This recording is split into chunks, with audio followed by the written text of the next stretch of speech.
Hi ಸ್ನೇಹಿತರೆ, welcome to my new journey channel.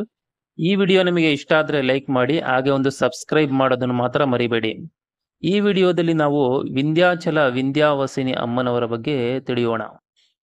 ಈ ದೇವಾಲಯವು ಕಾಶಿಯಿಂದ 64 ಕಿಲೋಮೀಟರ್ ದೂರದಲ್ಲಿ ಇದೆ. ನಿಮ್ಮ ಕಾಶಿ ಯಾತ್ರೆಯ ಸಂದರ್ಭದಲ್ಲಿ ಈ ದೇವಾಲಯಕ್ಕೆ ನೀವು ಭೇಟಿಯನ್ನು ನೀಡಬಹುದು. ಕಾಶಿ ಬಸ್ ಸ್ಟ್ಯಾಂಡಿನಿಂದ ವಿಂಧ್ಯಾಚಲಕ್ಕೆ ಹೋಗುವ ಬಸ್ಸುಗಳು ನಮಗೆ ರೆಗ್ಯುಲರ್ ಆಗಿ ಅವೈಲಬಲ್ ಇರುತ್ತದೆ. ಇದು ಕಾಶಿ ಬಸ್ ಸ್ಟ್ಯಾಂಡ್. ಕಾಶಿ, ಬನಾರಸ್, ವಾರಣಾಸಿ ಎಂದರೂ ಮೂರು ಒಂದೇ. ಇಲ್ಲಿಂದ ವಿಂಧ್ಯಾಚಲಕ್ಕೆ ಹೋಗುವ ಬಸ್ಗಳು ನಮಗೆ ದೊರೆಯುತ್ತದೆ. ಕಾಶಿಯಿಂದ ವಿಂಧ್ಯಾಚಲವು 64 ಕಿಲೋಮೀಟರ್ ದೂರದಲ್ಲಿ ಇದೆ. ಜರ್ನಿ ಟೈಮು 1 ಗಂಟೆ 40 ನಿಮಿಷ. ಬಸ್ ಟಿಕೆಟ್ ಕಾಸ್ಟ್ 98 ರೂಪಾಯಿಗಳು.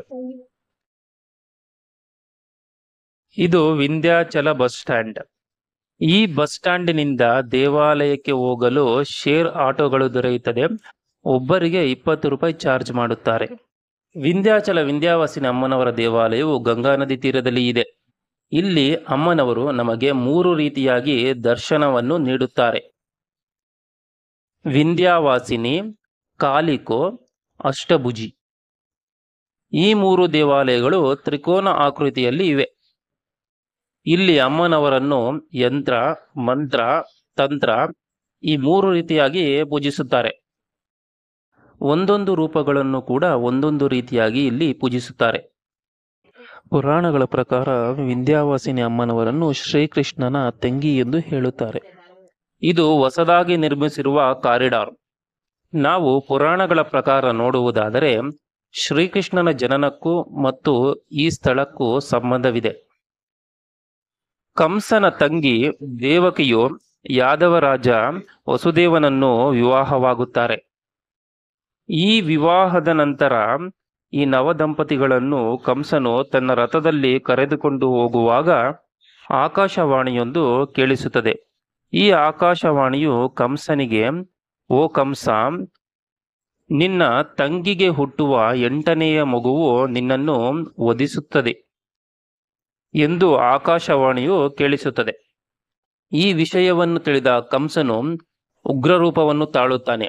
ದೇವಕಿಯು 8ನೇ ಮಗುವಿಗೆ ಹೇಗೆ ಜನ್ಮವನ್ನು ನೀಡುತ್ತಾಳೋ ನಾನು ನೋಡುತ್ತೇನೆ ಎಂದು ಕಂಸನು ದೇವಕಿ ಮತ್ತು ವಸುದೇವನನ್ನು ತನ್ನ ರಾಜಭವನದಲ್ಲಿ ಇರುವ ನೆಲಮಾಳಿಗೆಯಲ್ಲಿ ಬಂಧಿಸುತ್ತಾನೆ.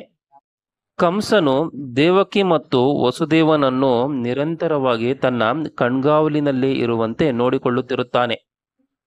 ದೇವಕಿಯು ಪ್ರತಿ ಬಾರಿಯೂ ಮಗುವಿಗೆ ಜನ್ಮವನ್ನು ನೀಡಿದ ನಂತರ ಕಂಸನು ಆ ಮಗುವನ್ನು ಸಾಯಿಸುತ್ತಿರುತ್ತಾನೆ. ಹೀಗೆ ದೇವಕಿಗೆ ಹುಟ್ಟಿದ 7 ಮಕ್ಕಳನ್ನು ಕೂಡ ಕಂಸನು ಸಾಯಿಸುತ್ತಾನೆ. ದೇವಕಿಗೆ 8ನೆಯ ಮಗುವಾಗಿ ಬಹುಳ ಪಕ್ಷ ಅಷ್ಟಮಿಯ ದಿನ ಶ್ರೀಕೃಷ್ಣ ಪರಮಾತ್ಮರು ಜನಿಸುತ್ತಾರೆ. ಶ್ರೀಕೃಷ್ಣ ಪರಮಾತ್ಮರು ಜನಿಸಿದ ಸಂದರ್ಭದಲ್ಲಿಯೇ ನಂದ ಮತ್ತು ಯಶೋಧರೆಯರಿಗೆ ಮಾತೆ ಪಾರ್ವತಿ ಅಂಶದಿಂದ ಕೂಡಿದ ಹೆಣ್ಣು ಮಗುವೊಂದು ಜನಿಸುತ್ತದೆ. ಶ್ರೀಕೃಷ್ಣನು ಜನಿಸಿದ ತಕ್ಷಣವೇ ವಾಸುದೇವನಿಗೆ ಆಕಾಶವಾಣಿಯೊಂದು ಕೇಳಿಸುತ್ತದೆ. ಈ ಮಗುವನ್ನು ನಿಮ್ಮ ಸ್ನೇಹಿತ ನಂದರಾಜ ಪಾಲಿಸುವ ಗೋಕುಲಕ್ಕೆ ಯಮುನಾ ನದಿ ಮಾರ್ಗವಾಗಿ ತೆಗೆದುಕೊಂಡು ಹೋಗು. ನಿನ್ನ ಸ್ನೇಹಿತನ ಹೆಂಡತಿ ಯಶೋದೆಯು ಈಗಲೇ ಒಂದು ಹೆಣ್ಣು ಮಗುವಿಗೆ ಜನ್ಮವನ್ನು ನೀಡಿದ್ದಾರೆ. ನಿಮ್ಮ ಮಗುವನ್ನು ಅವರ ಬಳಿ ಬಿಟ್ಟು ಅವರ ಮಗುವನ್ನು ನೀವು ಕರೆದುಕೊಂಡು ಬನ್ನಿ ಎಂದು ಆಕಾಶವಾಣಿಯು ಹೇಳುತ್ತದೆ. ವಸುದೇವನು ತನ್ನ ಮಗುವನ್ನು ಗೋಕುಲದಲ್ಲಿ ಬಿಟ್ಟು ತನ್ನ ಸ್ನೇಹಿತನಿಗೆ ಜನಿಸಿದ ಮಗುವನ್ನು ಕರೆದುಕೊಂಡು ಬರುತ್ತಾನೆ. ದೇವಕಿಗೆ 8ನೇ ಮಗುವು ಜನಿಸಿದೆ ಎಂದು ತಿಳಿದ ಕಂಸನು ಆ ಮಗುವನ್ನು ಸಾಯಿಸಲು ಬರುತ್ತಾನೆ. ಕಂಸನು ಮಗುವನ್ನು ಸಾಯಿಸಲು ಮುಂದಾದಾಗ ಅಲ್ಲಿ ಇದ್ದ ಹೆಣ್ಣು ಮಗುವು ದೇವಿ ರೂಪವನ್ನು ತಾಳಿ, ಓ ಕಂಸ, ನಿನ್ನನ್ನು ಸಾಯಿಸುವ ಮಗು ಗೋಕುಲದಲ್ಲಿ ಬೆಳೆಯುತ್ತಿದೆ, ಅವನಿಂದನೇ ನಿನ್ನ ಮರಣ ಎಂದು ಹೇಳಿ ಆ ದೇವಿಯು ಅದೃಶ್ಯವಾಗುತ್ತಾರೆ. ಹೀಗೆ ಅದೃಶ್ಯವಾದ ಅಮ್ಮನವರು ಈ ವಿಂಧ್ಯಾಚಲದ ಪರ್ವತದ ಮೇಲೆ ನೆಲೆಸಿದ್ದಾರಂತೆ. ವಿಂಧ್ಯಾವಾಸಿನಿ ಅಮ್ಮನವರನ್ನು ದರ್ಶಿಸಿ.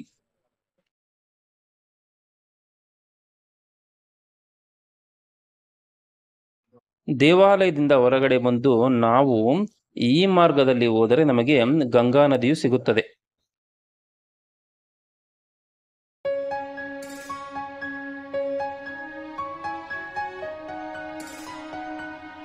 ಇಲ್ಲಿಂದ ನಾವು ಬಲಗಡೆಗೆ ಹೋಗಬೇಕು.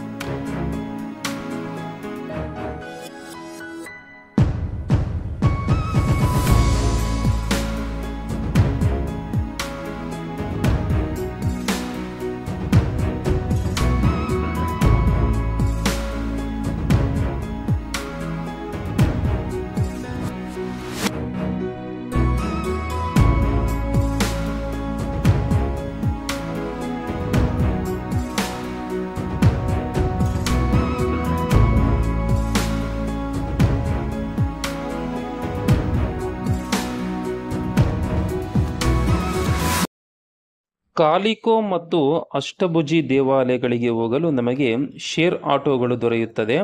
ಇದರಲ್ಲಿ ಒಬ್ಬರಿಗೆ 50 ರೂಪಾಯಿ ಚಾರ್ಜ್ ಮಾಡುತ್ತಾರೆ. ಇದು ಕಾಲಿಕೋ ದೇವಾಲಯಕ್ಕೆ ಹೋಗುವ ಮಾರ್ಗ. ಇಲ್ಲಿಂದ ಸ್ವಲ್ಪ ಮುಂದೆ ನಡೆಯಬೇಕು. ಕಾಲಿಕೋ ಆಲಯದಿಂದ ವಿಂಧ್ಯಾಚಲ ವಿಂಧ್ಯಾವಾಸಿನಿ ಅಮ್ಮನವರ ದೇವಾಲಯವು 2.5 ಕಿಲೋಮೀಟರ್ ದೂರದಲ್ಲಿ ಇದೆ.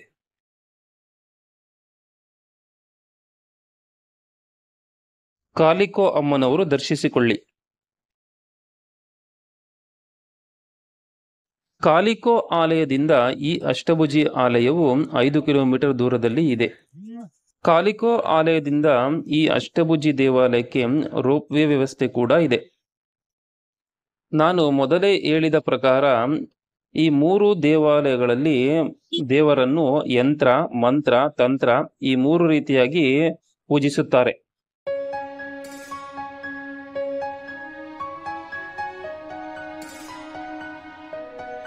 ಇದು ರೋಪ್ ವೇಗೆ ಹೋಗುವ ಮಾರ್ಗ. ಈ ಆಲಯದಿಂದ ವಿಂಧ್ಯಾಚಲ ಬಸ್ ಸ್ಟ್ಯಾಂಡ್ 5 ಕಿಲೋಮೀಟರ್ ದೂರದಲ್ಲಿ ಇದೆ. ನೀವು ರಿಟರ್ನ್ ಹೋಗುವಾಗ ಆಟೋದವರಿಗೆ ವಿಂಧ್ಯಾಚಲ ಬಸ್ ಸ್ಟ್ಯಾಂಡ್ ಬಳಿ ಬಿಡಬೇಕು ಎಂದು ಹೇಳಿ. ಇಲ್ಲಿಗೆ ನಮ್ಮ ವಿಂಧ್ಯಾಚಲ ಯಾತ್ರೆಯು ಪೂರ್ಣವಾಯಿತು. ಈ ವಿಡಿಯೋ ನಿಮಗೆ ಇಷ್ಟ ಆಗಿದ್ರೆ ಒಂದು ಲೈಕ್ ಮಾಡ್ರಿ, ಹಾಗೆ ಒಂದು ಸಬ್ಸ್ಕ್ರೈಬ್ ಅನ್ನು ಮಾಡೋದು ಮಾತ್ರ ಮರಿಬೇಡಿ.